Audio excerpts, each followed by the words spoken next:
Let me ask you a quick question. Does your resume say responsible for managing budgets or managed a team of 10 direct reports? If it does, I need you to understand something. It's killing your chances of landing job interviews. I'm Danielle Bradley. I'm a career coach for mid-career professionals, and I review resumes every single day. And most of the resumes that I see, they're kind of a list of responsibilities. They read more like job descriptions rather than having tangible results. And here's the problem. In this age of AI, the way that we can prove that we have done these things is by having tangible results. Hiring managers already know what a director of operations does or a sales manager.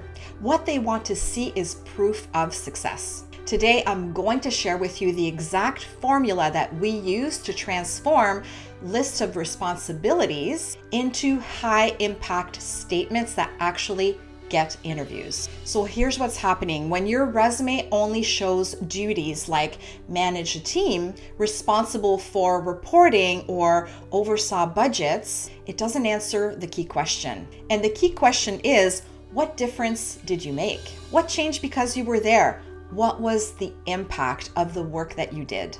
That's what they want to know. And if your resume bullets are also 100% relevant to the type of role that you want, that's when you can truly stand out. The other thing that is happening is that you have the experience, but you're not connecting the dots for employers with your resume in terms of what's going to be relevant for what they're looking for. And when we don't connect the dots, it's just too easy for them to move on to the next candidate. And the reality is, if you're in mid-career, you have amazing experience, and your resume needs to clearly convey that. Otherwise, you may look overqualified or outdated, or someone that's just been doing a job, not creating impact. So here's what I suggest that you do. Pull up your resume right now and take a look.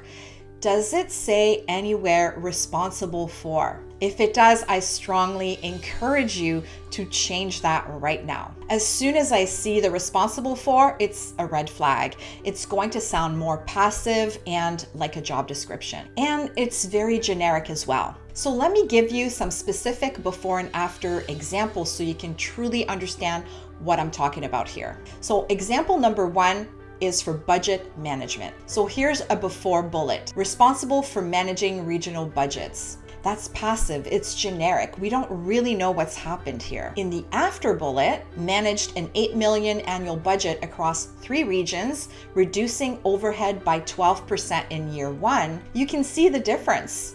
One tells them that you managed a budget, and the other one tells them the very specific result you were able to achieve that benefited the company. Big difference. Example number 2 is for project management. Here's the before bullet. Managed multiple projects simultaneously. Okay, well that sounds nice, but what are the projects and what is the outcome? In the after bullet, managed 5 concurrent projects valued at $10 million and delivered on time and under budget. Now we have some tangible facts. We know the scope, the value, and the outcome. And that is what is going to make you interview worthy. Example number 3 about team management. Here's the before bullet. Managed a team of 10 direct reports. So now we know that you have managed people with a bullet like this, but we don't really know, were you a good manager? Did anything change once you took over the team? Did you ever have to restructure a team, for example? Here's the after example. Coach and develop a 10-person team, improving employee retention by 20% versus prior year. Now we have a tangible result. Now we know the type of manager, the type of leader that you are, and a little flavor for an outcome that you've delivered. Here's the formula for writing high impact bullets. As many bullets as possible in your resume should answer these 3 questions. Number 1 is, what did you do? The action. Number 2, what was the scope? The size, the scale, the context. Number 3, what was the result? The measurable outcome. So let me break that down further. For number 1, what did you do? You want to use a strong action verb, not responsible for. You want to use managed, led, directed, developed, launched, implemented. Strong action verbs make a huge difference in your resume bullets. So third is, what was the scope? You want to add the context. How big was the budget? How many people? How many regions? What was the value of the projects? And finally, what was the result? This is the most important part. What changed? What was the measurable impact? It helps to think in terms of before and after you took some type of action. And here's the key. You want to use numbers as much as possible. Percentages, dollar amounts, time saved, efficiency gains. And if you don't have the exact numbers, you can estimate it. You can say approximately or up to. As long as you're comfortable explaining the details in an interview, it's okay to include estimates where you don't have the exact numbers. But you do need to show impact, not just duties. And I know what some of you might be thinking, Danielle, I just don't have any numbers for what I did. And I hear you, that happens. Sometimes we do not have metrics. Not everything can be measured with a number, but there's always an outcome.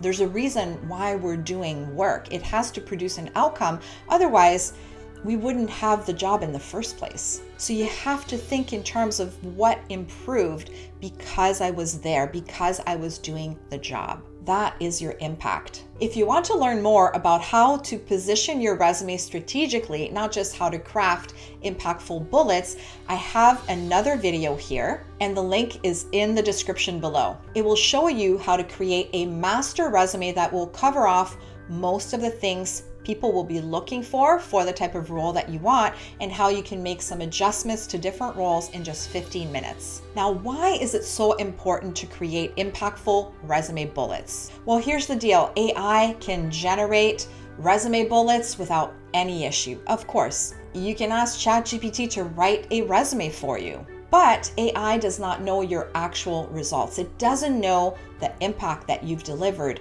It's not in your head. So when hiring officials are looking at a resume that looks like it's been written by AI, they start to wonder, did this person really do this? Or did they just generate a resume with an AI tool? But when they see specific measurable results that are relevant for the role that they're hiring for, they're much more likely to believe that you truly have done these things. This makes you way more credible, and it makes you interview worthy. Now they're going to want to know through the interview process how you achieve those results. So here's what I want you to do right now.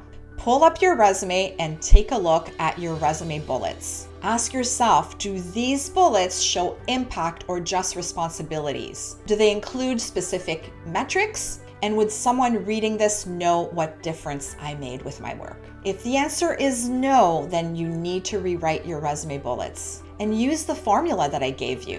What did you do? What was the scope, and what were the results? Then upgrade your resume bullet by bullet and see what a difference it actually makes. Your resume is not a job description. It's a marketing document. It's designed to show hiring managers what you could do for them based on specific results that you've delivered in the past. It showcases that you are the solution to the problems that they're having. This will make you stand out over everyone else. So stop listing duties and show impact. That's what gets you interviews for sure. Now, if you want help with creating a resume that lands interviews in 30 to 45 days, then I invite you to book a strategy call with us. We'll take a look at your resume, we'll take a look at your LinkedIn profile, and develop a plan to help you land interviews for the exact type of role that you want. The link for that is in the description below. Now, let me know in the comments, what's your biggest challenge when it comes to writing results-based resume bullets? I'd love to know. Please post in the comments below. And subscribe to my channel for more mid-career advice that works. And check out my master resume video for more on strategic positioning. The link is below as well.